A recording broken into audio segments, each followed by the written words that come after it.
ನಿಮ್ಮ ಜೀವನದಲ್ಲಿ ಯಾವುದಾದರೂ ಅಂತಹ ಘಟನೆ ನಡೆದಾಗ, ಆ ಘಟನೆಯ ಮೂಲಕ ನೀವು ದುಃಖಿಗಳಾದಾಗ ಅಥವಾ ಅಂತಹ ಕಷ್ಟದ ಪರಿಸ್ಥಿತಿ ನಿಮ್ಮ ಜೀವನದಲ್ಲಿ ಬಂದಾಗ ನೀವು ಒಂದು ಸಣ್ಣ ಮಗು ಆಗಿಬಿಡಿ.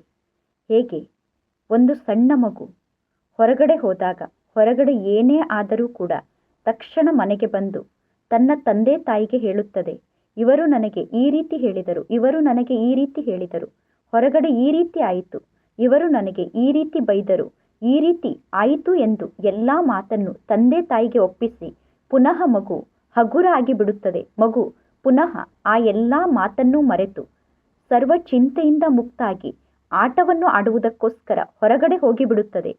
ಅದೇ ರೀತಿ ಬಲೆ ನೀವು 100 ವರ್ಷದವರಾಗಿರಬಹುದು, ನಿಮಗೆ ಎಷ್ಟೇ ವಯಸ್ಸಾಗಿರಬಹುದು, ಆದರೆ ನೀವು ಪರಮಾತ್ಮ ತಂದೆಯ ಸಮ್ಮುಖದಲ್ಲಿ ಒಂದು ಸಣ್ಣ ಮಗು ಆಗಿಬಿಡಿ. ಏಕೆಂದರೆ ನೀವೇ ಹೇಳುತ್ತೀರಾ, ಪರಮಾತ್ಮ ನನಗೆ ತಂದೆ ಮತ್ತು ತಾಯಿಯಾಗಿದ್ದಾರೆ ಎಂದು. ಅಂದ ಮೇಲೆ ನಿಮ್ಮ ಜೀವನದಲ್ಲಿ ಏನೆಲ್ಲ ನಡೆಯುತ್ತಿದೆಯೋ ಆ ಎಲ್ಲ ಮಾತನ್ನು ಪರಮಾತ್ಮ ತಂದೆಗೆ ಒಪ್ಪಿಸಿ, ಪರಮಾತ್ಮ ತಂದೆ, ಈ ಎಲ್ಲ ಮಾತಿನ ಜವಾಬ್ದಾರಿಯನ್ನು ನಾನು ನಿಮಗೆ ನೀಡಿದ್ದೇನೆ, ಈಗ ನೀವೇ ಈ ಎಲ್ಲ ಮಾತನ್ನು ನೋಡಿಕೊಳ್ಳಿ ಎಂದು ಹೇಳಿ ನೀವು ಸಣ್ಣ ಮಗುವಾಗಿ ಆ ಎಲ್ಲ ಮಾತನ್ನು ಮರೆತು ಸರ್ವ ಚಿಂತೆಯಿಂದ ಮುಕ್ತಾಗಿ, ಸರ್ವ ಪ್ರಕಾರದ ದುಃಖದಿಂದ ಮುಕ್ತಾಗಿ ನಿಶ್ಚಿಂತರಾಗಿ ಇದ್ದು ಬಿಡಿ.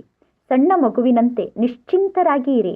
ಆಗ ನಿಮ್ಮ ಎಲ್ಲ ಪರಿಸ್ಥಿತಿಯಿಂದ ಪರಮಾತ್ಮ ತಂದೆ ನಿಮ್ಮನ್ನು ಪಾರು ಮಾಡುತ್ತಾರೆ. ನಿಮ್ಮ ಜೀವನದ ಸರ್ವ ದುಃಖದಿಂದ ಪರಮಾತ್ಮ ತಂದೆ ನಿಮ್ಮನ್ನು ಪಾರು ಮಾಡುತ್ತಾರೆ ಮತ್ತು ಸದಾ ಎಲ್ಲ ಮಾತಿನಲ್ಲೂ ನಿಮ್ಮನ್ನು ವಿಜಯನ್ನಾಗಿ ಮಾಡುತ್ತಾರೆ.